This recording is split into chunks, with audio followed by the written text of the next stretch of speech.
ఒక చిన్నారి చేతులు జోడించి కళ్ళల్లో నీళ్లతో నన్ను చైనీస్ అని పిలవకండి, నేను కూడా ఇండియన్నే అని వేడుకోవాల్సిన పరిస్థితి ఎందుకొచ్చింది? ఏడేళ్లు కూడా నిండని పాప తన దేశభక్తిని నిరూపించుకోవడానికి బహిరంగంగా వేడుకోవాల్సిన అవసరం ఎందుకొచ్చింది? మేరా అబ్బు ఇండియా హై, హంబీ ఇండియా హై అని ఆమె చెప్పాల్సి రావడం, ఇది ఆ పాప తప్ప లేక మనందరి తప్ప?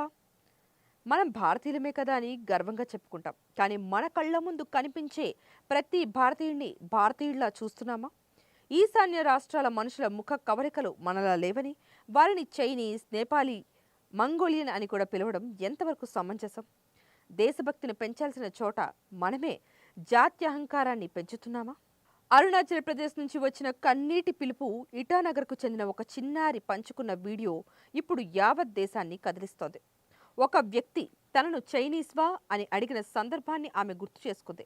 దానికి సమాధానంగా ఆమె స్థిరంగా మేరా అబ్బు ఇండియన్ హై, హంబీ ఇండియా హై, అంటే మా నాన్న ఇండియా, మేము కూడా ఇండియనే అని చెప్పింది. తనను తన ఈశాన్య భారత సోదర సోదరిమణులను చైనీస్ అని పిలవద్దని ఆమె పదే పదే వేడుకుంది. అలాంటి మాటలు తనను చాలా కోపం, చాలా బాధ కలగజేస్తాయని చెబుతూ హమ్కో ఇండియా బోలో, ఇండియా హమ్కో చైనీస్ మత్ బోలో అని కన్నీటితో వేడుకుంది. తాను ఇటానగర్లో నివసిస్తున్నానని చెబుతూ తనను భారతీయురాలుగా గుర్తించమని అభ్యర్థించింది. ఈ చిన్నారి మాటలు ఈశాన్య భారతదేశ ప్రజలు ఏళ్ల తరబడి అనుభవిస్తున్న వేదనను, అదేవిధంగా జాతి వివక్షతను ప్రపంచం ముందుంచాయి. ఇది కేవలం ఆ పాప బాధ మాత్రమే కాదు, ఈశాన్య రాష్ట్ర ప్రజలు అయినటువంటి అస్సాం, మణిపూర్, మేఘాలయ, నాగాలాండ్, మిజోరాం, త్రిపుర, సిక్కిం, ఆఖరికి అరుణాచల్ ప్రదేశ్ నుంచి వచ్చిన వారు దేశంలోని ఇతర ప్రాంతాల్లో చదువుకోవడానికి కానీ పనిచేయడానికి కానీ వెళ్ళినప్పుడు నిత్యం ఎదుర్కొనే మాటలు ఇవి. చైనీస్, నేపాలీ, చింకీ అనే అవమానకరమైనటువంటి పిలుపులు. కరోనా సమయంలో అయితే ఈ వివక్ష మరింత తీవ్రమైంది. రూపురేఖల కారణంగా వారిపై దాడులు, బహిష్కరణలు కూడా జరిగాయి. మనం ఒక దేశంగా ఏక్ భారత్ శ్రేష్ఠ భారత్ అని నినదిస్తాం కదా, కానీ ఆచరణలో భారతదేశపు వైవిధ్యాన్ని మనం ఎంతవరకు గౌరవిస్తున్నాం? ఈశాన్య రాష్ట్రాల చరిత్ర, భాష, సంస్కృతి గురించి మన పాఠ్యపుస్తకాల్లో ఎంత చోటుంది? జాతీయ మీడియాలో వారి సమస్యలకు ఎంత ప్రాధాన్యత దక్కుతోంది? సమాధానం తెలిసినదే, చాలా తక్కువ. ఈ నిర్లక్ష్యమే తెలియకుండానే ఒక మనస్తత్వాన్ని పెంచింది. వాళ్ళు మనలా లేరు కాబట్టి వాళ్ళు మనవాళ్ళు కాదు. మరి బాధ్యత ఎవరిది? ఇంట్లో నేర్పే పాఠాలేంటి? పిల్లలు జాత్యహంకారంతో పుట్టరు. వారు చూసేది, వినేది చూసే నేర్చుకుంటారు. తల్లిదండ్రులు ఇంట్లో వేరే ప్రాంతాల వారిని గురించి తేలికగా గనక మాట్లాడితే, ఎగతాళి గనక చేసినట్టయితే ఆ ధోరణే పిల్లలకు కూడా వస్తుంది. దేశభక్తి అంటే జెండా ఊపడం మాత్రమే కాదు కదా, తనతో పాటు ఉన్న ప్రతి భారతీయుడిని సమానంగా చూడటం అని పిల్లలకు నేర్పించాల్సింది మన తల్లిదండ్రులే.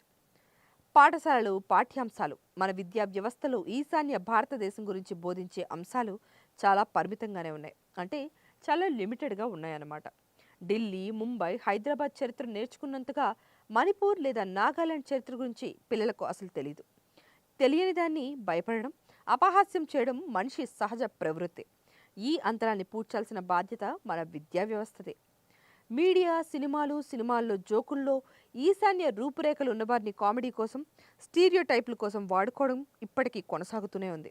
ఇలాంటి చిత్రీకరణలు తెలియకుండా ప్రేక్షకులకు మనసుల్లో ఒక వివక్షను నాటేస్తాయి. సమాజం, మనం అందరం చివరకు వీధిలో ఎవరైనా ఈశాన్య రూపుగల వ్యక్తిని చైనీస్ అని పిలిచినప్పుడు మౌనంగా ఉండటం కూడా ఒక పెద్ద తప్పే. మనం ఏమీ మాట్లాడకపోతే ఆ వివక్షను మనం కూడా ఆమోదించినట్టే కదా. ఆ పాప అడిగిన ప్రశ్నకు సమాధానం మనమే ఇవ్వాలి. ఆ చిన్నారి చేతులు జోడించి అడిగింది ఏమీ ఎక్కువ కాదు, తనను కూడా ఒక భారతీయురాలుగా చూడమని మాత్రమే. ఇది ఆమె ఒక్కదాని గోడు మాత్రమే కాదు, కోట్లాది మంది ఈశాన్య భారతీయుల నిత్య అనుభవం. దేశభక్తి అంటే సరిహద్దుల్లో జెండా పాత్ర మాత్రమే కాదు కదా, దేశంలోని ప్రతి మూలనున్న పౌరుణ్ణి సమానంగా గౌరవంగా చూడటం. ఆ పాప కళ్ళల్లో నీళ్లు ఆగాలంటే మనం మారాలి. మన మాటల్లో, మన పిల్లలకు నేర్పే పాటల్లో, మన మనసుల్లో కూడా. భారత్ ఒక్కటే అని నినదించే ముందు భారత్లోని ప్రతి ముఖాన్ని మనం భారతీయుడిగా చూస్తున్నామా అని ఒక్కసారి మనకి మనమే ఆత్మ పరిశీలన చేసుకోవాలి. చిట్టి తల్లి, నువ్వు అడగాల్సిన అవసరమే లేదు, నువ్వు భారతీయురాలివే. నీ కళ్ళల్లో ఆ నీళ్లు చూశాక ఇంకా కూడా మారకపోతే అది దేశభక్తికే అవమానం. చూశారు కదా చిట్టి తల్లి ఆవేదన. మరి ఈ చిట్టి తల్లి ఆవేదన గురించి మీరు ఏమంటారు? ఖచ్చితంగా మీ కమెంట్స్ను మా కామెంట్ సెక్షన్లో పోస్ట్ చేయండి. అదేవిధంగా వీడియో కనుక నచ్చితే లైక్ చేయండి, షేర్ చేయండి. వెంటనే పక్కనే ఉన్న బెల్ ఐకాన్ని క్లిక్ చేయడం ద్వారా మన ఛానల్ని కూడా సబ్స్క్రైబ్ చేసుకోండి. Signing off from Politicos. నమస్తే. Please subscribe to the channel and download the Politicos app from the links in the description.